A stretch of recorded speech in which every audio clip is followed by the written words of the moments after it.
Me llamo Doña Carmen Rodríguez y quiero contarles una historia que por poco cambia mi vida para siempre. Era una de esas madrugadas en que el mundo parece detenido. El tenue resplandor que se filtraba por la rendija de la ventana.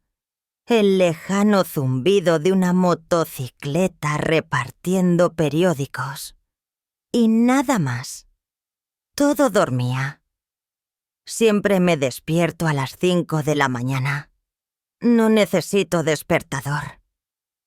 Toda la vida abrí mi pequeño puesto en el mercado antes del amanecer. Y aunque hoy la vida me permite descansar, ese hábito se me quedó grabado como un tatuaje en la piel. Lo primero que hago al despertar es dirigirme a mi rincón favorito. La pequeña terraza del apartamento, que no mide más de 7 metros cuadrados. Pero para mí, es mi santuario.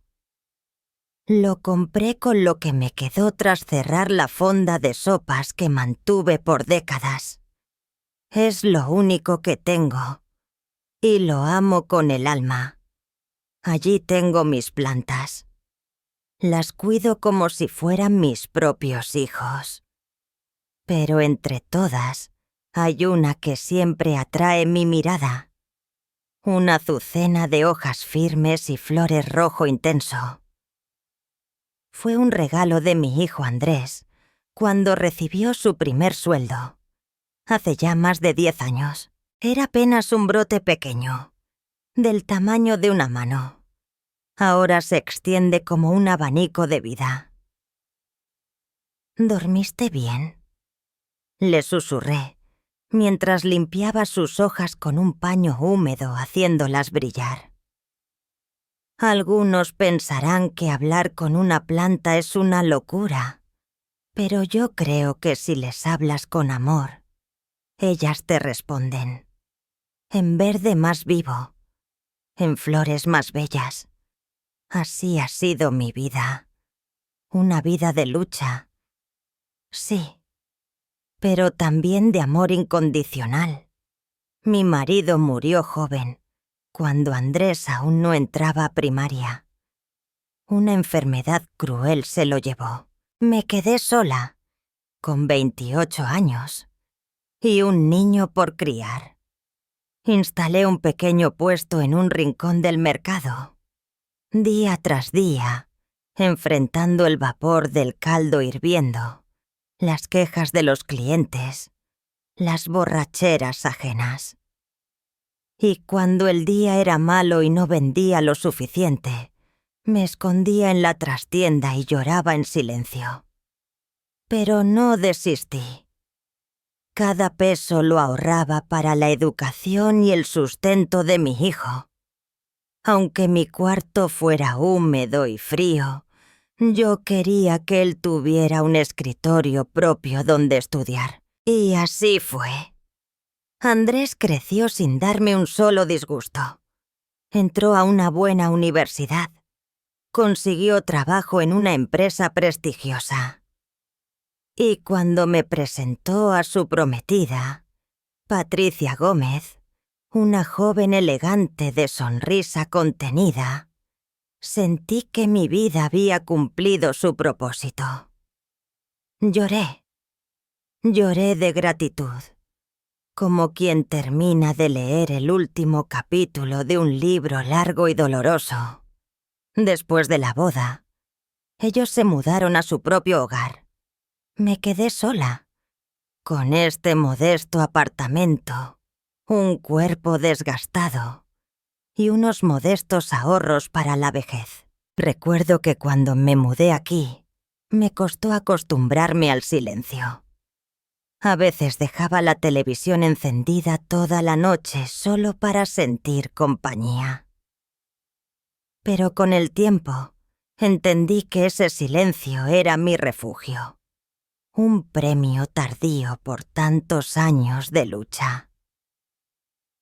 «Mamá, soy yo», dijo una voz familiar, justo cuando me encontraba perdida en mis pensamientos. Escuché el código del portero electrónico y supe que era Andrés. Miré el reloj. Eran casi las 9 de la mañana. Era sábado. Como siempre, venía a verme. Me lavé las manos y me apresuré a abrir la puerta. ¡Qué alegría verte! ¿Ya desayunaste? Claro, pero tenía antojo de tu guiso de lentejas, así que vine temprano. Me respondió con una sonrisa. Entró con su paso seguro, pero algo me llamó la atención. Venía solo. Normalmente traía a Patricia, o al menos a mi nieto Mateo. Esta vez no. ¿Y Patricia? ¿No trajiste al pequeño? Ella quedó en verse con unas amigas. Mateo se quedó con mi suegra. Hoy quise venir solo, para verte tranquilo. Lo dijo como si nada, dejándose caer en el sofá. Yo no pregunté más. En el fondo agradecí que no viniera Patricia.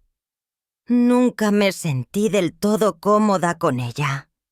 No porque fuera grosera, sino porque había una frialdad en su mirada, una impaciencia, como si siempre tuviera algo más importante que hacer. Recuerdo una vez que le preparé con esmero un plato tradicional y ella, apenas probándolo, dijo: «Últimamente dicen que la comida salada no es buena para la salud». O cuando le regalé una bufanda que vi en oferta y me respondió: «No se gasten estas cosas, suegra. Mejor denos el dinero como mesada». Yo solo sonreía, por el bien de mi hijo. Pero cada visita con ella era una coreografía de silencios incómodos y sonrisas contenidas. Justo estaba por preparar el guiso, con calabaza y todo. Le dije, atándome el delantal. Pronto la casa se llenó del aroma del caldo burbujeante. Andrés, desde niño, adoraba mi guiso. Verlo mezclar el arroz con el caldo, comer con tanto gusto, ese era uno de los mayores placeres de mi vida. La mesa era sencilla. Arroz blanco, guiso de lentejas, ensalada fresca y unas rodajas de tortilla. Pero Andrés comía como si estuviera en el mejor restaurante del mundo. «No hay comida como la tuya, mamá. En el trabajo jamás pruebo algo así», dijo entre bocado y bocado. «Come despacio, hijo. Come mucho. Tienes que cuidarte». Y yo lo miraba, con los ojos húmedos. Aunque ya rondaba los 45, para mí seguía siendo el niño que llevaba de la mano al mercado. Después del almuerzo, mientras yo pelaba unas frutas, noté que Andrés parecía inquieto. Se removía en el asiento. Tenía algo que decir. «¿Qué ocurre, hijo?» «Mamá...» Se puso de pie. Sacó un sobre blanco del bolsillo interior de su chaqueta y lo colocó entre mis manos. «Esto es para ti». Dentro no había una carta ni una tarjeta. Era una libreta bancaria. La abrí, confundida. Mi nombre, Carmen Rodríguez, estaba allí, junto a una cifra que me hizo parpadear varias veces. 20.000 euros. Conté los ceros, incrédula. 1, 2, 3... Sí, era real. ¿De dónde salió todo esto, Andrés? ¿Te metiste en algo raro? ¿Es una deuda? No, mamá. Nada de eso, respondió agitando las manos. En la empresa, después de años de esfuerzo, logramos cerrar un proyecto muy importante. Recibí una bonificación especial. Y lo primero que pensé fue en ti, en darte algo que te pertenece. No es un regalo. Es una forma de saldar una deuda de vida. No supe qué decir. Solo sentí un nudo en la garganta. Mi hijo, ese niño que crié sola, ahora era un hombre que me miraba con ternura y con respeto. Y así, con esa emoción contenida, termina esta primera parte. Pero, hijo, ¿por qué me das esto? Le pregunté con la voz temblorosa, mirando una vez más la libreta de ahorros que pesaba en mis manos, más que cualquier ladrillo.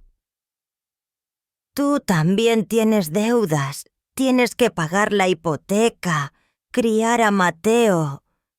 Andrés me tomó las manos con firmeza. Ya no eran las manitas tibias que me aferraban en los días de mercado, sino las de un hombre, un padre de familia. Pero su mirada seguía siendo la del niño que confiaba ciegamente en mí.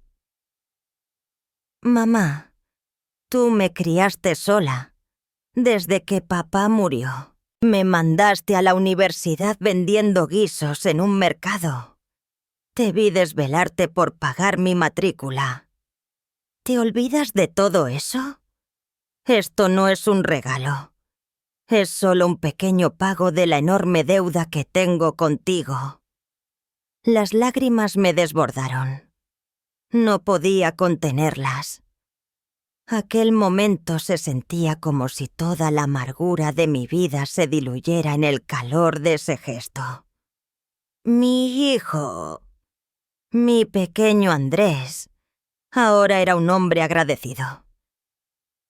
Tras un rato de insistencias mutuas, terminé aceptando el sobre. Él sonrió aliviado. Gástalo en ti, mamá. Viaja, cómprate ropa bonita, sal a comer con tus amigas, haz lo que quieras. Y por favor, sin sentir culpa. Lo acompañé hasta la puerta, repitiéndole 1000 veces que se cuidara, que condujera con calma, que me llamara al llegar. Cuando cerré la puerta, el silencio volvió, pero ya no era el mismo. Pesaba, palpitaba como si contuviera una amenaza. Miré la libreta entre mis manos. Era la primera vez en mi vida que tenía tanto dinero sin tener que justificarlo, sin una deuda que pagar, sin cuentas que saldar. Y, sin embargo, un escalofrío me recorrió la espalda.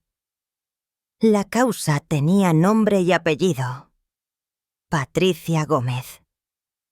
Sabía lo que era capaz de hacer. Conocía su carácter. Frío, exigente, siempre hablando de dinero. Cuando se casaron, exigió vivir en una zona exclusiva, un piso en el barrio de Salamanca, imposible para nuestras posibilidades. Discutieron, y desde entonces me miraba como si yo fuera un obstáculo, un lastre.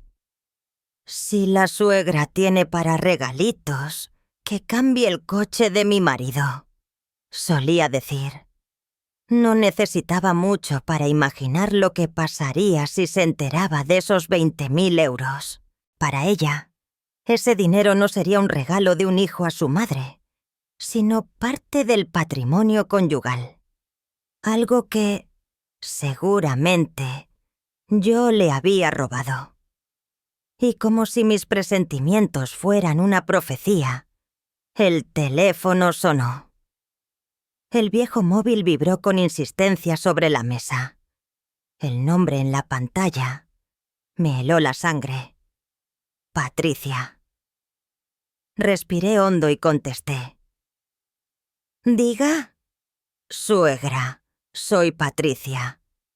¿Está Andrés contigo? Intenté que mi voz no temblara. Sí, bueno, estuvo aquí, pero ya se fue. Hace un rato. ¿Por? ¿Vino solo? ¿No dejó nada? El corazón se me encogió.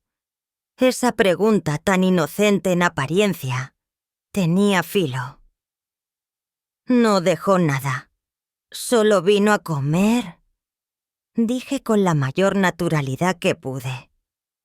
Ya... Bueno, está bien. Gracias. Y colgó. Fue una llamada breve, pero me dejó agotada. Estaba claro, había olido algo. Quizás Andrés mencionó el bono, quizás no, pero ella acá estaba hurgando. Miré la libreta otra vez. Ese gesto de amor se había convertido en una amenaza. Ya no era un regalo, era un detonante. Tenía que esconderla, no en el armario, no bajo el colchón. Si esa mujer decidía venir, no dudaría en revolverlo todo. Recordé una caja olvidada en el rincón del dormitorio. Una caja de costura antigua, cubierta de polvo, donde guardaba hilos, agujas y retazos viejos de tela.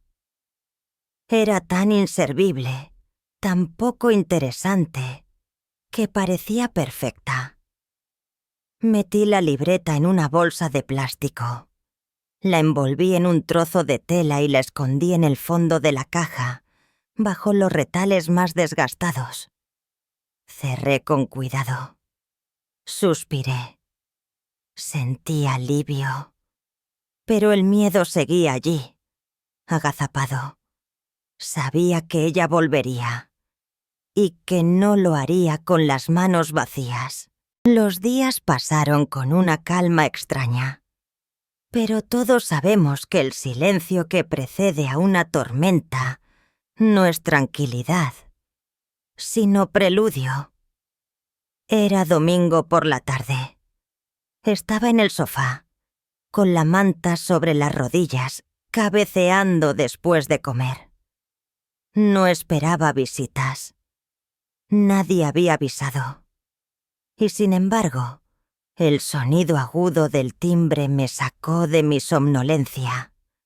Me levanté con esfuerzo, frotándome los ojos. Me acerqué al portero automático y observé la pantalla. Allí estaban Andrés y Patricia, uno al lado del otro. Mi hijo tenía el rostro tenso. Ella, en cambio, sonreía como una actriz al borde del escenario. Una sonrisa exagerada, forzada, como la de un cazador que por fin ve a su presa. «Suegra, venimos a verte», exclamó Patricia en cuanto abrí la puerta. Se colgó de mi brazo y entró como si fuera su casa. Llevaba en la mano una caja de uvas Shine Muscat, de esas que venden envueltas en celofán en el supermercado. Caras, sí, pero no por ello más sinceras. ¡Qué sorpresa! ¿Pasó algo? Nada. Es solo que Andrés hablaba tanto de tu guiso de lentejas que no podía quedarme con la curiosidad. Tenía que probarlo, dijo mirando a mi hijo con complicidad. Andrés evitó la mirada. Pasábamos cerca. Dejamos al niño con mi madre y vinimos. Su voz era neutra, su sonrisa, forzada. Estaba claro. Patricia lo había obligado a venir. Lo senté en el sofá. Fui a la cocina y lavé las uvas. Añadí unas peras de la nevera y preparé una bandeja. Mientras comía una uva, Patricia comenzó su verdadero propósito. Suegra, este piso ya tiene sus años, ¿verdad? En invierno debe ser frío. No está bien aislado. Está bien. Por la mañana entra mucho sol. Me mantiene calentita. Claro, claro. Aunque si vivieras cerca de nosotros, podríamos verte todos los días. Pero claro, en esa zona los alquileres están por las nubes. Un comentario casual. O eso parecía. Pero yo sabía leer entre líneas. Quería hablar de dinero. Y lo haría con una dulzura envenenada. Hoy en día todo es caro. El niño ya quiere ir a un jardín bilingüe. El coche está viejo. Mi amiga acaba de cambiar el suyo por un importado. A veces, compararse con otros te hace sentir miserable. Suspiro largo. Mirada melancólica. Yo solo pelaba una pera en silencio y la ponía frente a mi hijo, que no sabía dónde meterse. Tu empresa, Andrés, tuvo buenos resultados este trimestre, ¿verdad? Escuché que dieron primas generosas. En nuestra casa no hemos visto ni un céntimo. ¿Acaso tienes una cuenta secreta? Lo dijo entre risas, pero sus ojos me taladraron. Aquello ya no era una charla, era una inspección. Decidí cortar. Y Mateo, hace días que no lo veo. Lo echo de menos. Está bien. Come, duerme. Como siempre. Su respuesta fue seca, cortante. No era eso lo que quería hablar. Entonces, sus ojos se desviaron. Vieron la puerta del dormitorio entreabierta y más allá, la vieja caja de costura. ¿Eso es una máquina de coser? ¿Todavía coses? No, solo la conservo por nostalgia. No me he atrevido a tirarla. Pues deberías. Hace que el piso parezca más pequeño. Un día de estos vengo y hacemos limpieza general. Sacamos todo lo viejo. Su voz era cantarina, pero su mirada era como una llave que ya había girado en su mente. Quería abrir esa caja. Legalmente. En una limpieza. Como quien ayuda. Me puse de pie, como si recordara de pronto la hora. Uy, mirad qué tarde es. Seguro que Mateo os espera con la abuela. Empujé suave a Sant Andrés hacia la puerta. Él captó la señal y se levantó de inmediato. Patricia se resistió. Lanzó una última mirada hacia el dormitorio y con resignación fingida se despidió. Nos vemos pronto, suegra. Tenemos que hablar más. Cerré la puerta y me apoyé en ella. No me temblaban las piernas por edad. Me temblaban por miedo. Aquello no había sido una visita. Había sido una advertencia. Pasaron unos días. Demasiado tranquilos. Era el miércoles siguiente, casi al mediodía. Estaba en la terraza, limpiando las hojas de mi azucena con un trapo húmedo. Justo había terminado de preparar mi almuerzo cuando escuché un sonido agudo. No era el timbre, era el pitido del portero automático. Y acto seguido, el clic metálico de la cerradura abriéndose. Giré en seco. La puerta de casa se abrió de par en par. Y allí estaba ella, Patricia Gómez, con el rostro pálido y los ojos brillando con una mezcla de furia y determinación. Entró sin saludar. Llevaba un bolso de marca colgando del brazo, que arrojó al sofá sin cuidado alguno. «Hola, suegra. Tenemos que hablar».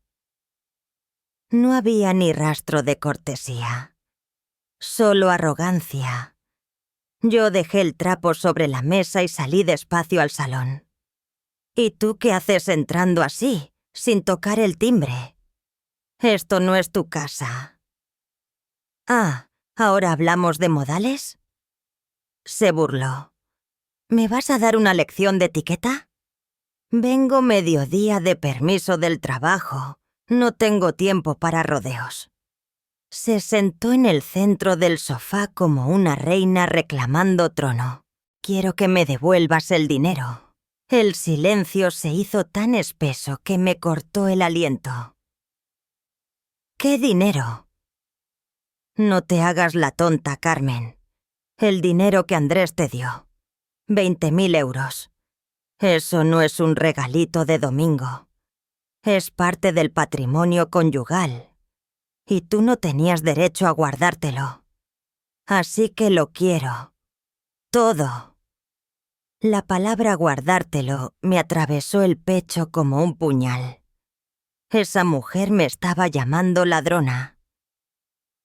«Ese dinero no te pertenece», le dije con voz baja pero firme. «Es el agradecimiento de un hijo a su madre, por criarle sola, por darle una vida». «Una vida que ya le diste, suegra. ¿O pretendes cobrarle intereses ahora? Nosotros estamos ahogados en deudas, ¿lo sabías? Hipoteca, colegio del niño, coche viejo. Y tú, escondiendo una fortuna como si fuera tuya». Se levantó. Empezó a pasearse por el salón como una actriz, declamando en el escenario. «¿Qué vas a hacer con ese dinero, eh? ¿Invitar a tus amigas del centro de mayores a merendar? ¿Presumir de que tu hijo es mejor que el de las demás? O peor, caer en alguna estafa de esas de invierta y gane el doble, que tanto atrapan a las señoras como tú». «¡Basta!», grité. Me puse de pie. Por dentro me temblaba el alma, pero no lo iba a demostrar. «Ese dinero no lo tocas. Y ahora, fuera de mi casa». «¿Cómo dices?». «Lo has oído. No quiero volver a verte. No te considero mi nuera. Para mí, desde este momento, eres una extraña». Por un instante vaciló, pero su orgullo pudo más. Los ojos se le encendieron como brasas y se cruzó de brazos, desafiante. «¿De verdad quieres enfrentarte conmigo? Bien. No me moveré de este sofá hasta que no tenga ese dinero en mis manos. Haz lo que quieras. Llama a la policía. Llama por Andrés. Veamos quién gana». Se acomodó con descaro en el sillón. No se trataba de dinero.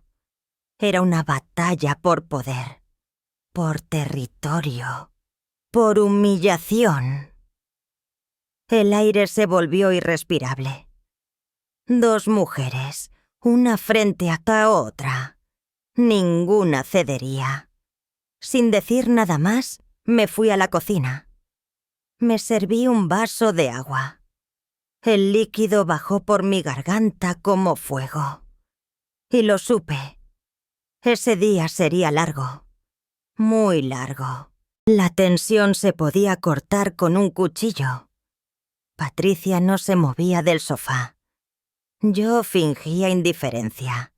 Salía a la terraza.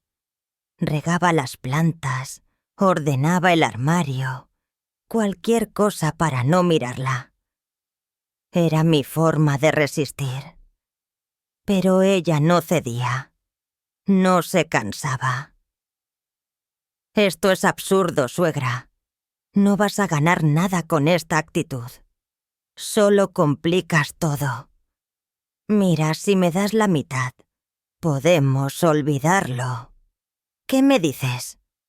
Fingí no oírla. Entonces cambió de estrategia.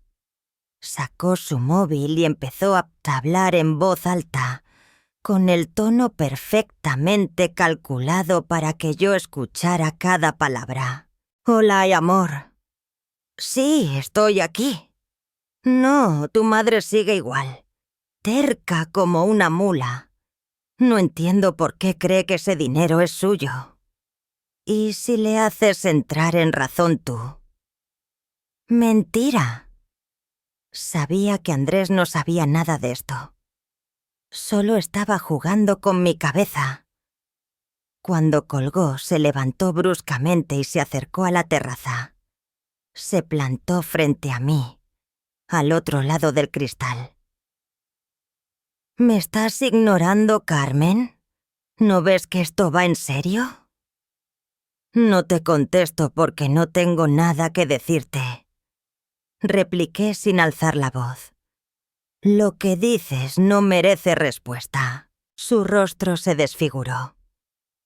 Tú no eres nadie para decidir sobre ese dinero. Yo soy la esposa de Andrés. Tengo derecho. Y yo soy la madre que se dejó la vida en el mercado para que Andrés tuviera una. Su risa fue seca, cortante. Ya basta con esa historia de mártir.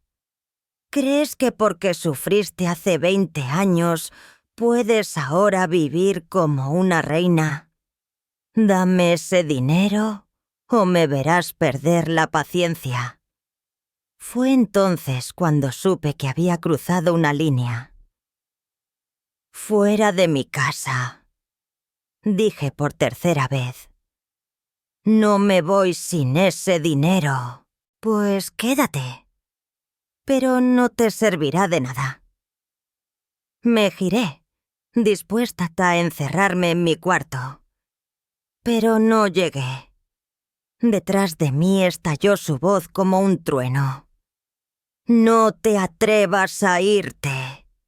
Y lo siguiente que sentí fue su mano agarrando con furia mi cabello.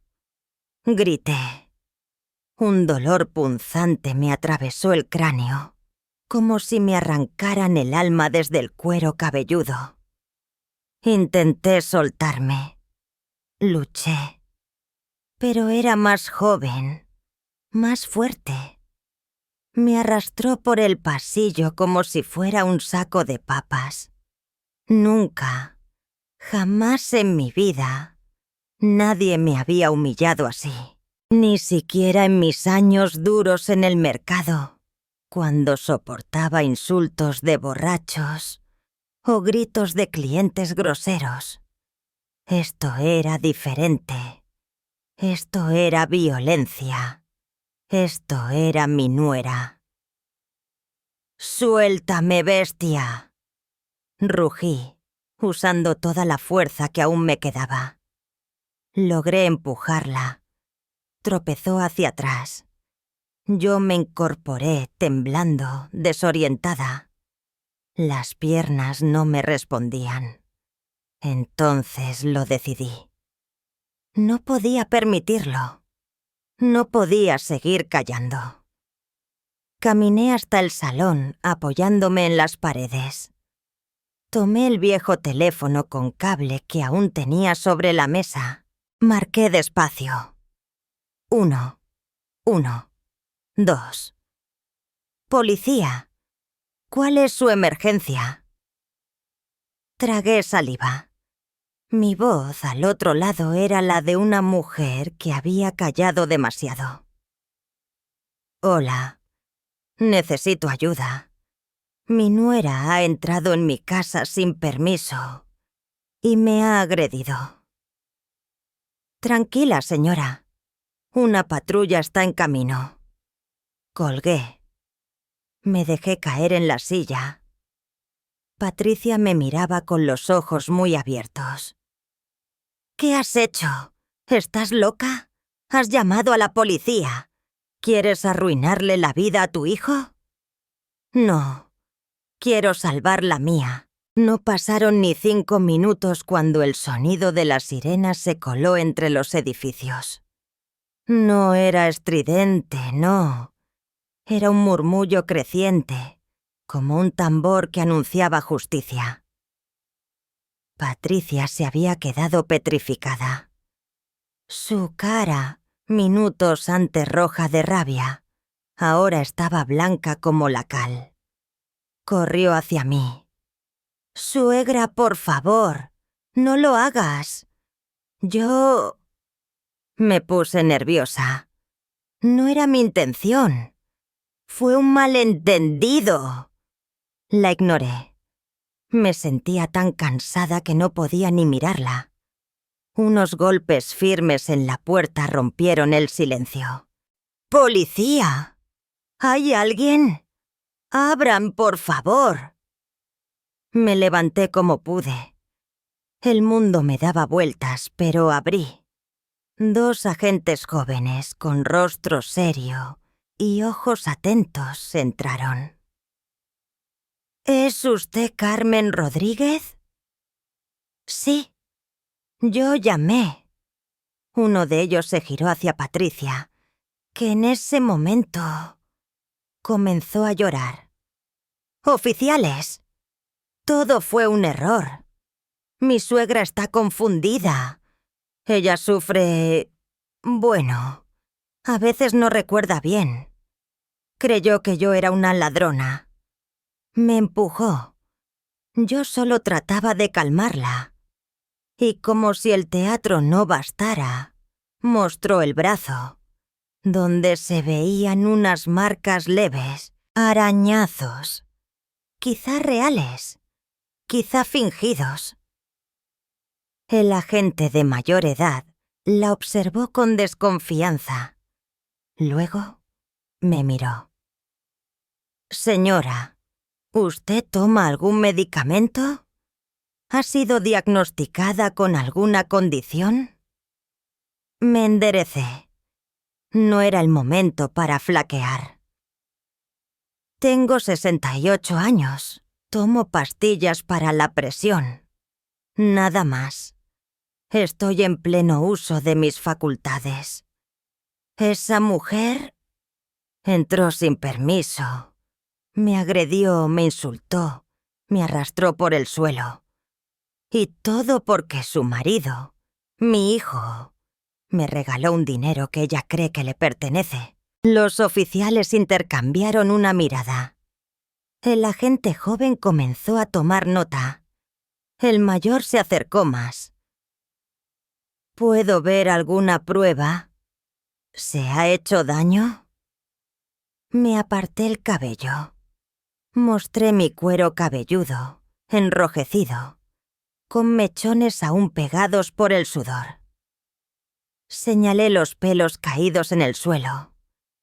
La prueba era irrefutable. Patricia, aún fingiendo llanto, giró la cara. Sabía que había perdido esa ronda.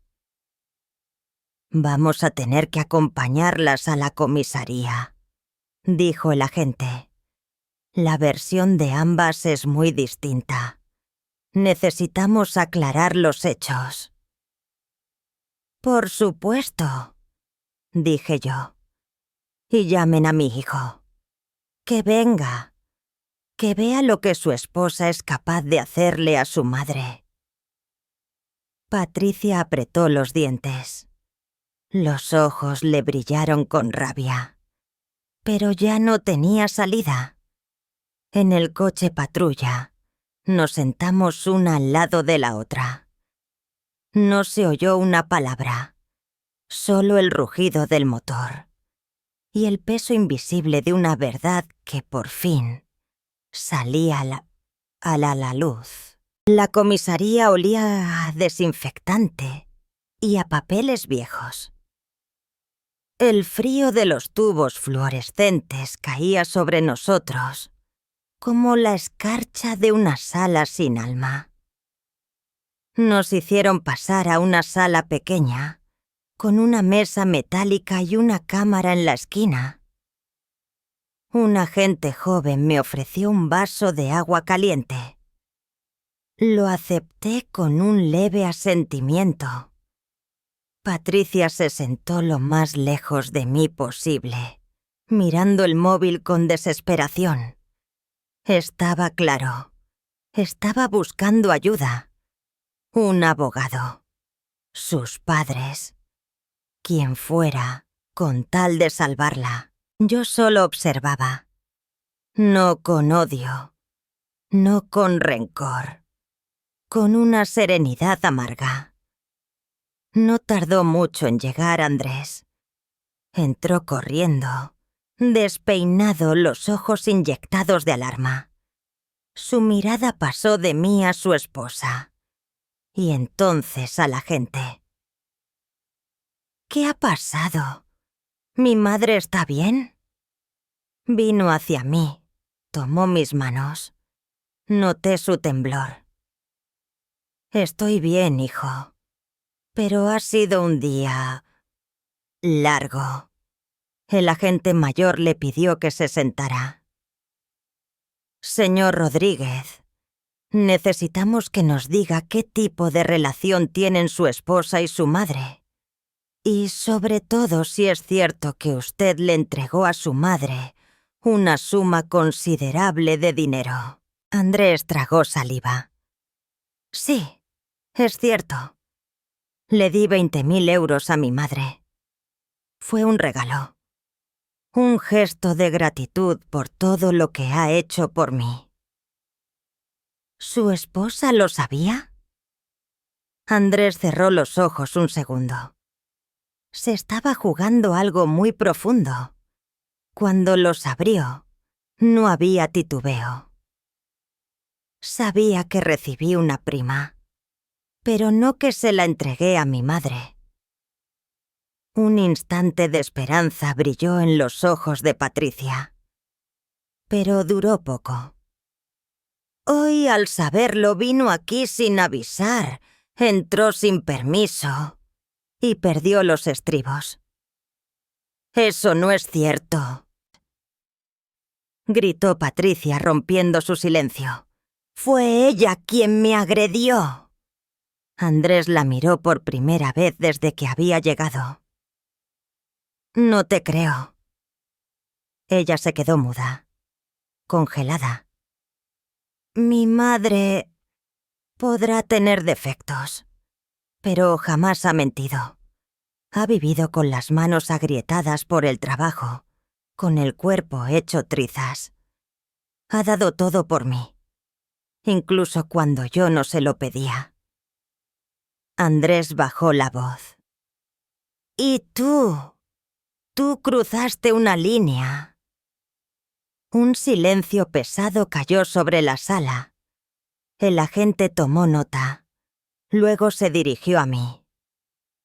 «Señora Rodríguez, ¿desea usted presentar una denuncia formal?» La sala entera contuvo la respiración. Yo miré a mi hijo, luego a Patricia. No vi a una nuera. Vi a una mujer que había perdido el respeto por todo y por todos. Y entonces respondí, con voz clara. «Sí, quiero denunciarla». Andrés cerró los ojos. No de dolor, sino de resignación. Patricia simplemente se desplomó. Toda su altivez, toda su fachada, se derrumbó en un llanto seco, estéril. Y así, con una palabra, se rompió la farsa. La verdad ocupó el lugar que le correspondía. Salimos de la comisaría ya de noche. El aire estaba helado, pero dentro de mí había un fuego extraño. No de rabia, sino de claridad. Andrés me acompañó hasta el coche. No hablaba. No podía. Sus ojos lo decían todo. Había visto el verdadero rostro de la mujer con la que compartía su vida. «Mamá», murmuró mientras me sujetaba del brazo. «Lo siento. No sé en qué momento todo se fue tan lejos». Lo abracé. No con lástima, con fuerza. Con ese abrazo que solo una madre puede dar cuando el hijo más necesita no sentirse solo. No es tu culpa, hijo. Ni mía. A veces el amor no basta para salvar lo que ya está roto. Volvimos a casa en silencio.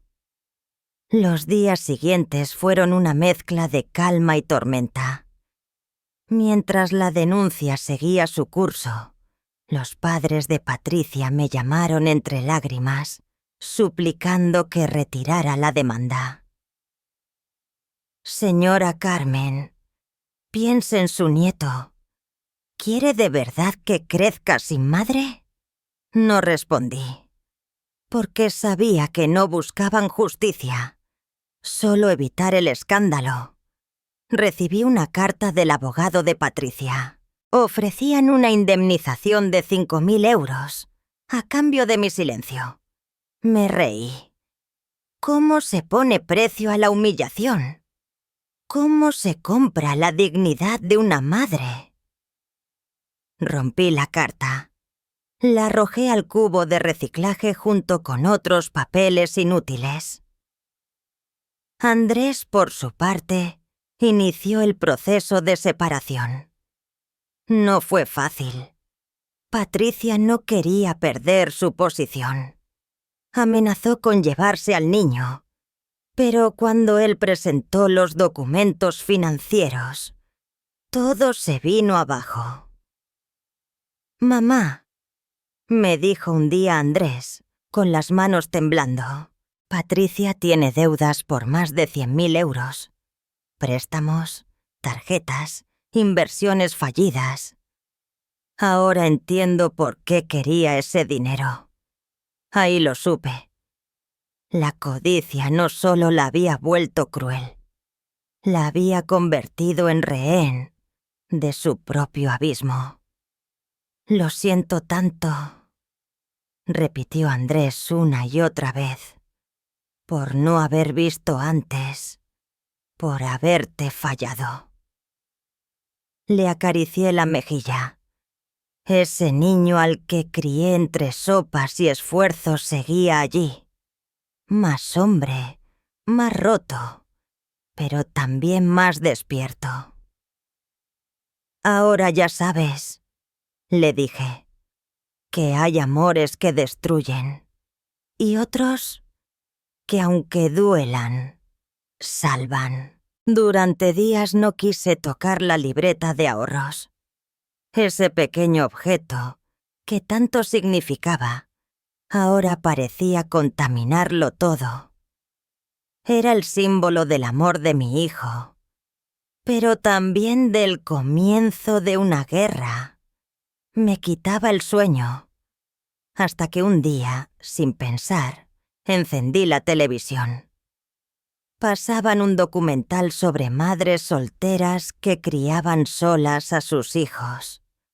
Jóvenes, algunas casi niñas, con bebés a la espalda, limpiando mesas o repartiendo volantes en las calles. Una de ellas, mientras daba de comer a su niño en una estación, dijo: «Solo quiero que un día mi hijo sepa que hice todo lo que pude, aunque no tenía nada». Y entonces lo supe.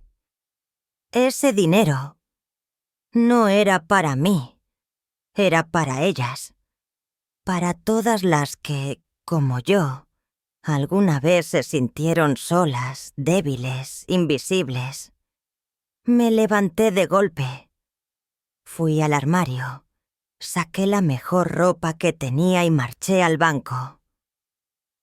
Quiero hacer una transferencia, dije con voz firme, anónima, a nombre de una madre que también luchó. Doné la mitad, 10.000 euros, a una fundación que ayudaba a madres sin recursos. Y al salir, por primera vez en mucho tiempo, sentí el pecho liviano, como si hubiera soltado una piedra enorme. Con la otra mitad, hice algo aún más insólito. Caminando de regreso a casa, vi un cartel en el centro comunitario. Clases de cocina tradicional para mayores. Entré. Me apunté sin pensarlo. Mi vida entera la había pasado cocinando para otros. Pero ahora lo haría para mí. Las primeras clases fueron tímidas. Pero pronto, mi sabor de mercado y mis manos curtidas empezaron a brillar. Los compañeros me llamaban la maestra del guiso. Y un día, la directora del centro se acercó. «Señora Carmen, ¿quiere dar usted misma una clase? Los demás la adoran». Y así, sin esperarlo, me convertí en la profesora Carmen Rodríguez, la que enseñaba a hacer sopa de ajo, croquetas crujientes y guisos que hacían llorar a los nostálgicos. Ya no era solo una viuda, ni una madre sola. Era alguien con nombre, con respeto, con voz. Los meses pasaron como hojas al viento. El juicio llegó.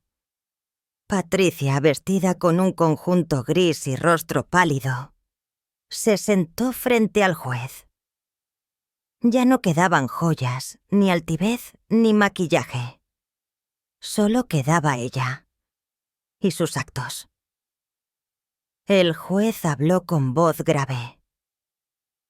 Esta corte considera que la acusada ha atentado física y emocionalmente contra su suegra, doña Carmen Rodríguez, y que su comportamiento constituye no un simple conflicto familiar, sino una agresión inaceptable. Silencio. Se le condena a 6 meses de prisión con suspensión de pena, 2 años de libertad condicional, 80 horas de trabajo comunitario y participación obligatoria en un programa de control de la ira. Un murmullo recorrió la sala. Patricia rompió en llanto. Sus padres, sentados detrás, intentaban abrazarla. Yo no me moví. Solo cerré los ojos y respiré. No era júbilo, no era venganza, era descanso. Unas semanas después, sonó el timbre. Miré por el visor. Allí estaba ella, Patricia, junto a sus padres, los 3 con la cabeza baja. No abrí. Oí su voz temblorosa a través de la puerta. «Doña Carmen, lo siento de verdad. He hecho cosas terribles, pero soy madre. No quiero que mi hijo me recuerde así». La escuché llorar. Escuché cómo sus padres suplicaban, cómo golpeaban la puerta con las manos, no con rabia, sino con desesperación. No abrí. Porque el perdón no es abrir una puerta. Es entender que hay cosas que ya no pueden volver. Respondí desde el interfono. No lo hago por rencor. Lo hago por mí. Porque hay heridas que no se curan con llanto, sino con distancia. Por favor, vuelve cuando no necesites que te perdonen, sino cuando estés dispuesta a cambiar. Y si ese día llega, veremos. Hoy, todo está en calma. Mi hijo Andrés me visita cada semana. A veces trae a mi nieto Mateo, que ya corre por la casa como si nunca hubiese pasado nada. Yo le cocino sus filetes empanados favoritos, y cuando me pregunta si quiero a su madre, le respondo: sí, la quise, pero más me quiero a mí. Mis clases de cocina están llenas. Los vecinos me saludan como a una celebridad discreta. Y cada noche, antes de dormir, riego mi azucena, esa que floreció con la primera paga de mi hijo, esa que sobrevivió a todo, como yo, porque al final, la vida no es lo que perdemos, es lo que decidimos volver a sembrar. Y yo he vuelto a sembrar.